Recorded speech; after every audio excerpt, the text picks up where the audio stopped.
Bang, menariklah video kelebihan simpan dana haji dalam bentuk emas sebab apa kita dapat penyematan, tapi saya ada masalah. Saya tak boleh nak simpan banyak. Sebab itulah dalam video kali ini saya akan terangkan macam mana anda boleh adakan dana untuk pergi haji dalam bentuk emas dalam masa 5 tahun sahaja. Untuk menunaikan haji dengan selesa, tidak cukup kalau kita ada sekadar cukup-cukup makan sahaja. Jadi saya sarankan anda cukupkan 60 gram untuk dijadikan sebagai dana menunaikan haji. Tapi susah nak kumpul 60 gram tu. Baik, kita bahagikan dalam masa 5 tahun, maka anda akan dapat 12. Jadi anda hanya perlu kumpul sebanyak 1 gram sahaja 1 bulan. Darab 12 bulan, setahun anda akan ada 12 gram darab dengan 5, maka anda akan ada 60 gram. Anda rasa ini adalah satu benda yang mustahil, tetapi yang sebenarnya dah pun ramai orang yang buat dan berjaya untuk kumpulkan dana haji dalam bentuk emas. Tapi bang, simpan berpuluh-puluh gram macam ni kan kena zakat pula.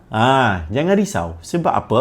Simpanan untuk dikenakan zakat, anda perlu ada sebanyak 85 gram. Sedangkan dana haji anda tadi baru 60 gram dan masih belum lagi cukup haul dan juga nisab untuk kita tunaikan zakat. Maka simpanan 60 gram untuk dijadikan sebagai dana haji tersebut tadi masih belum perlu dikenakan zakat. Jadi, kalau kita nak simpan emas ni, kita simpan dengan matlamat. Antara matlamat yang jelas yang boleh kita letakkan ialah untuk dijadikan sebagai dana haji. Pakcik-makcik kat luar sana yang telah pun ada matlamat untuk pergi tunaikan haji tapi masih belum menerima suruhan pergi haji, anda boleh tukarkan sedikit dana tersebut dalam bentuk emas. Mana tahu 2 tahun, 3 tahun lagi apabila pakcik-makcik telah pun dipanggil untuk menunaikan haji, masa tu boleh jual sahaja emas yang ada untuk dapatkan keuntungan dan juga kita boleh gunakan dana tersebut juga untuk tunaikan haji.